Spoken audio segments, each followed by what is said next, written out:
Therapists of Reddit, what made you realize you were treating a sociopath? I worked in a locked-in patient psychiatric unit for 5 years. I saw many things that scared me, but the most bone-chilling patient I ever worked with was a handsome, charming 35-year-old man we will call Mark. On our unit, if you told your nurse you were actively suicidal, you were placed on a 1-to-1, meaning you had a staff person assigned to you at all times to be in any room you were in, to make sure you didn't hurt yourself. Mark nonchalantly came up to his nurse this particular day and stated he was suicidal and needed assigned a staff personnel. Even though we knew, or so we thought because you can't be 100%, that he was lying, we had to provide him with a 1-to-1.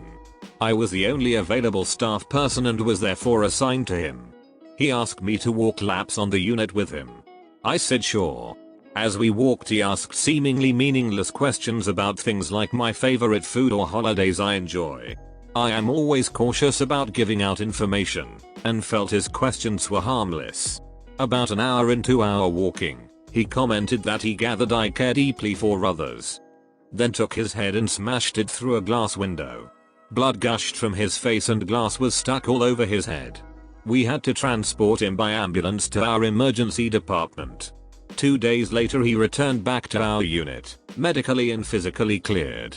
Upon coming back he came up to me to apologize for scaring me, winked, and walked away. I fully believe he caused pain to himself to put that ever terrible visual in my head, and scare me into knowing that if he could so easily hurt himself, he could do the same for others. While one cannot be diagnosed with antisocial personality disorder, the disorder most associated with what the layperson understands as sociopathy, until adulthood, conduct disorder is often the placeholder diagnosis given to children who meet similar criteria. While working as a clinical supervisor/clinician at a mental health crisis/assessment facility, I had parents who brought in their 6-year-old son. This kid was freaking adorable, soft-spoken and polite. When queried as to history, the parents remarked that among numerous incidents of animal cruelty/abuse, he had sodomized his new puppy with a broom handle. The injuries were so severe that the puppy had to be put down. That one still haunts me. Psych nurse here. Patient I gained a lot of trust with told me about this person he and 2 others tortured almost to death. I knew the case because it made the news. He went to jail for it. Went into details about the torture. It included making hundreds of cuts to the person's body and giving them an acidic bath. Anyways, his story is that this person raped the neighborhood girl with Down syndrome and it was a payback. This guy was in our ward for about a month, continually threatening suicide if he was discharged. After weeks of knowing him and gaining some form of trust with me, he ended up admitting to me that he had made up the lie about the rape because he simply didn't like this guy, because of an argument, probably drug related, years back. TLDR, patient lied about a rape so he could convince his friends to abduct and torture a man that he had some petty disagreement. Thing is, he stood trial as a minor and threw his mates under the bus, claiming they were the instigators and he simply went along with it. They are still in jail. Great kid during the day, tortured his foster siblings and videotaped it at night. Loved being the good kid in the house during the day and didn't understand why Jimmy would scream and hit so much. Meanwhile Jimmy was his target at night but wasn't verbal and couldn't tell anyone. Sociopath was always kind to the verbal child so only Jimmy was prey. In front of the foster parents, Sociopath seemed like a model teen. Finally a video surfaced through sheer dumb luck and now Sociopath is in jail. No one believed it until they saw the video. He's handsome, charming, and will ruin lives because his youthful offender status means he won't have a criminal record. Tip: if someone puts themselves in a victim role, run. They want you to save them. When someone is genuinely overcoming trauma, it doesn't look like that. I am positive that Sociopath will use his foster care history to seem vulnerable and pull in a woman to torment and manipulate. My dad's a, now semi-retired, psychologist. Back in the 90s, he was working as the director of psychology for a large housing and treatment facility for the severely mentally disabled. He wanted to get into doing some therapy sessions for non-disabled folks on the side, just to mix things up and stretch his professional wings a little. Our house had a home office wing with a separate entrance, so he decided to start seeing a few patients on the weekends. This plan lasted about 3 weeks before he realized that he'd made a terrible mistake. One of his patients, a very large gentleman, began visibly melting down during a session, pacing around the office and acting increasingly erratic. My dad's thoughts turned to the fact that his wife and 3 kids were now in the same house with a big dude who was clearly unstable. He slowly positioned himself by the door in case the guy tried to bolt for it. The guy noticed this, pulled out a gun, and said, "Don't worry, if I wanted to hurt you or myself, I would have already used this by now." My dad utilized the same skills that he knew from working with violent patients at his main job to talk the guy into putting the gun away. He escorted him from the premises, and never saw another patient at home again. My mom was pissed. I've worked with a few. The most disturbing one was an ex-military guy. He had served time in Iraq in the early 2000s, and he had killed in the line of duty. He always seemed a bit off, but the story he told me that was like, "Holy F, he's a sociopath," was when he told me about how he would do things like kill goats, because he could get away with that and some families there depend on livestock to survive. He also told me about making starving children fight over candy. He talked about watching kids fight to the death with rocks over candy he would throw on the ground. Awful, scary stuff. This person is currently a free man. The second was more of a stereotypical sociopath. He had been arrested for drug possession, and during the arrest attempt had stabbed himself a few times while trying to stab the arresting officers. He was very sharp, but intentionally chose the life of a drug dealer because it was violent. I don't think he ever actually killed anyone, but he definitely abused people pretty horrifically. He dealt meth and enjoyed power tripping off messing with desperate addicts. He would make them do gross/painful/awful things to earn their fix. He was also the only antisocial person I've ever met who had a weakened pain response. He once stabbed himself with a pen to prove to me he didn't feel pain. And I mean like a legit, buried the pen in his flesh, blood everywhere kinda stab. Yeah. Honestly, he made me feel scared and panicky to be in the same room. Part of being a therapist is you build a very strong client-therapist bond, and there's a lot of empathy/openness in the room, so things can get quite intense and emotional, in a good way. With this guy I felt like a tiny trapped little animal in the room with a dangerous predator. He had no remorse for his actions. He'd slip in remarks meant to impress/threaten, then look somewhat annoyed when I did not react. I was reacting inside. I do not fully recall his name or looks and wouldn't on here anyway, but on the outside he looked totally normal and actually seemed kind of okay. But after talking to him for a while, there was this emptiness that I found quite disturbing. He casually admitted to domestic abuse in the same way someone would admit they left the hall light on by accident, to me, in front of his partner. He'd never brought it up before, and, as a trainee, I should not have been working with domestic violence cases. They would be triaged and referred to someone with specialist experience. I can't go into details, obviously, for confidentiality reasons. But it was a huge overreaction to an honest accident, could have happened to anyone, and he literally mentioned it in passing, and seemed to be more like, "Oh, for God's sake, this isn't even worth mentioning. Why did I bring this up? I'd rather be talking about myself, rather than I tried to strangle my partner." He just didn't care. I remember just nodding and remained calm, whilst drawing a huge effing exclamation mark on my notes. I made it through the session somehow, then immediately told my supervisor and had him transferred to a different counselor. I've honestly never been so scared of another individual just from a vibe. They came into the hospital after making a suicide pact with someone and didn't follow through with it, and the other person completed. Acted really broken up and said they felt guilty about it, and seemed genuine. It was all an act.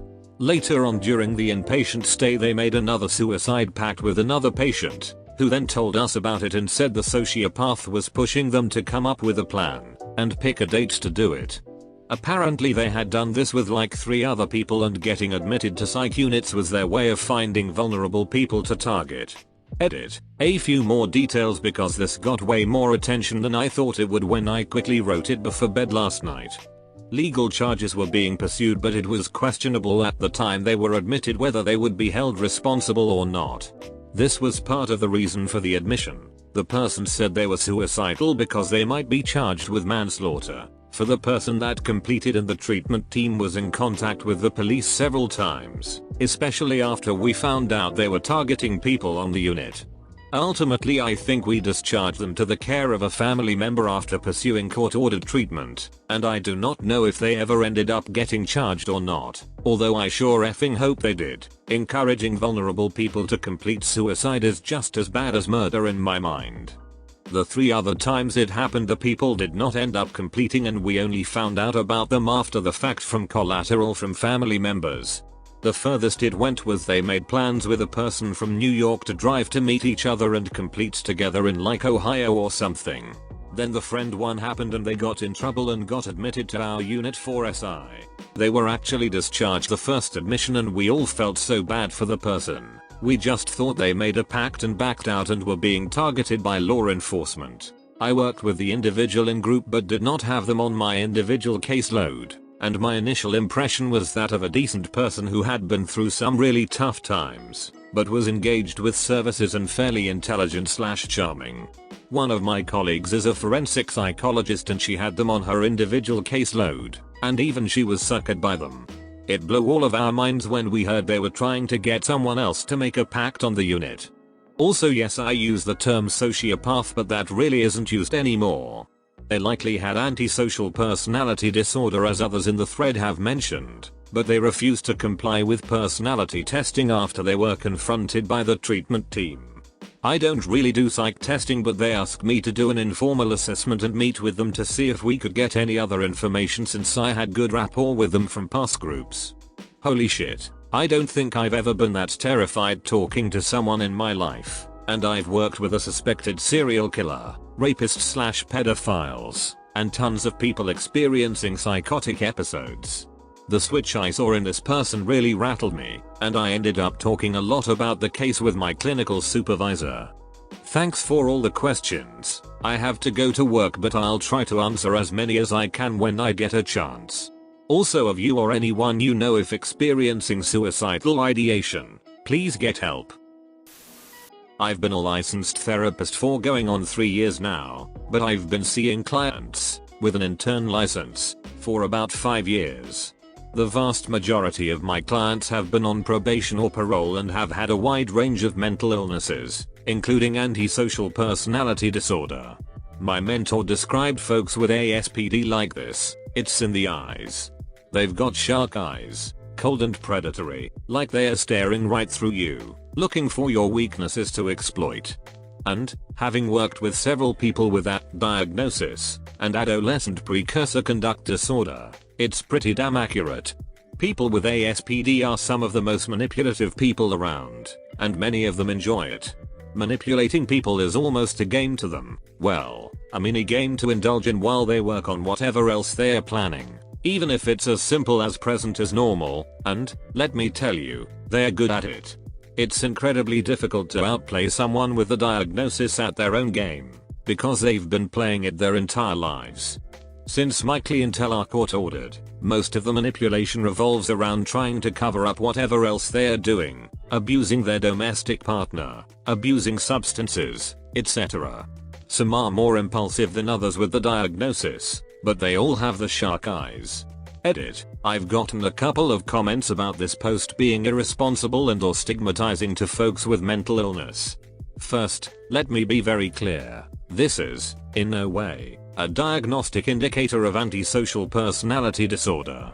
I do not just look someone in the eyes and magically know that they've got the disorder.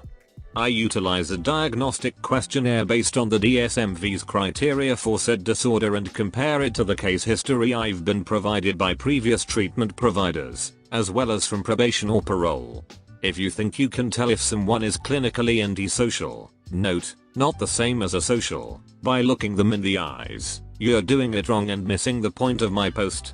In my experience, the shark eyes look is a physical tell to other traits, such as notable lack of empathy, tendency towards manipulation, sometimes for the fun of it, and the like. It's a constellation of symptoms of which the shark eyes only plays a very small part in, but it's pretty noticeable once you already know what you're looking for. Basically, don't go around claiming someone you know is a sociopath because the way they look at you makes you uncomfortable. Basically, don't try and armchair pathologize.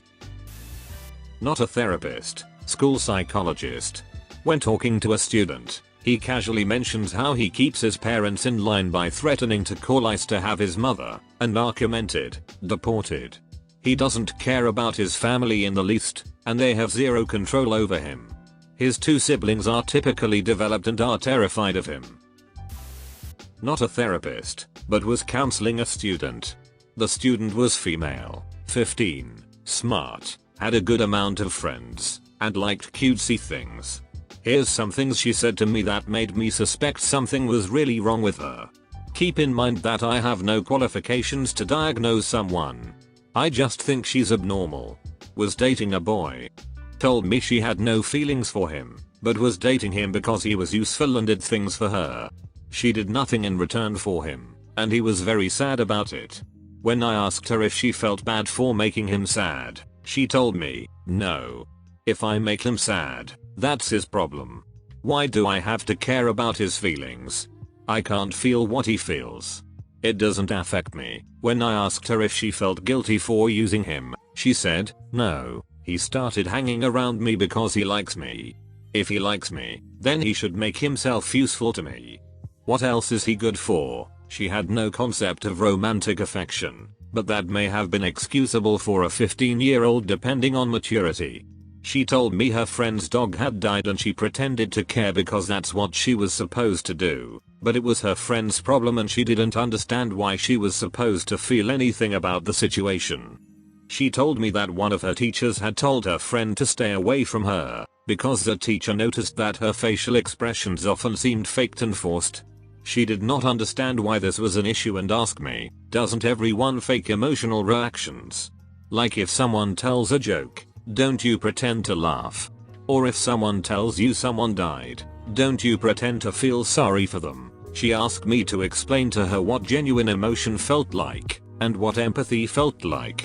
After both explanations, she was completely confused and told me that she had no idea what I was describing, and had never even suspected that everyone around her wasn't faking emotion and empathy just like she was. She left the conversation convinced that she was normal, and everyone else was just weird. Edit. Forgot to add that multiple people she knew had confronted her about being a sociopath, and that she admitted that she had no long-lasting friendships, since everyone eventually left. She said this didn't concern her since she felt no attachment to anyone and only kept people around because it made life easier for her. She was also very caught up in her image, particularly her speech. She was careful to use slang and a cutesy tone of voice when speaking to adults and peers, because she said, I'm only 15, it would be weird if I didn't talk like a 15-year-old. Everyone else speaks this way so I do too. I'm young, I have to act young. Edit 2. Rip my inbox. Thanks for watching. Be sure to like and subscribe for more daily Reddit videos.